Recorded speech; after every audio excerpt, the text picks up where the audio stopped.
பஞ்சகவ்ய விளக்கு உதவுது. இப்போ இந்த பஞ்சகவ்ய விளக்கு எப்படி நம்ம வீட்டில் ஏற்றுறது அப்படின்னு நம்ம பார்க்கலாம். இந்த பஞ்சகவ்ய விளக்கை எடுத்துக்கோங்க. எடுத்துக்கிட்டு இது ஈரம் இல்லாமல் இருக்கணும். அப்போ தான் இது நல்லா நின்று எரியும். இந்த விளக்கில் இந்த மாதிரி மஞ்சள் குங்குமம் வச்சுக்கோங்க. இன்னொரு மண் அகல் விளக்குலையும் மஞ்சள் குங்குமம் வச்சு எடுத்துக்கணும். ஏன்னா நம்ம இந்த மண் அகல் விளக்கு மேலே தான் இந்த பஞ்சகவ்ய விளக்கை வைக்க போகிறோம். இதில் நம்ம வந்து விளக்கேற்றுறதுக்கு நெய் மட்டும்தான் உபயோகப்படுத்தணும். மற்ற எண்ணெய் உபயோகப்படுத்தக்கூடாது. நெய் சேர்த்துட்டு அதில் திரியும் வச்சு அந்த விளக்குக்கு பூ வச்சு அலங்காரம் பண்ணிக்கோங்க. இந்த விளக்கு அதில் இருக்கிற நெய் வந்து தீர்ந்த பின்னாடி முழுவதுமாக இந்த விளக்கும் சேர்ந்து எரியும்.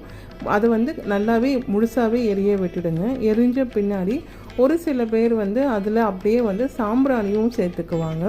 சேர்த்துட்டு அந்த புகை ரெண்டும் சேர்த்து, சாம்பிராணி புகை இந்த பஞ்சகவ்ய விளக்கோட புகை இரண்டுமே சேர்த்து நம்ம வீடு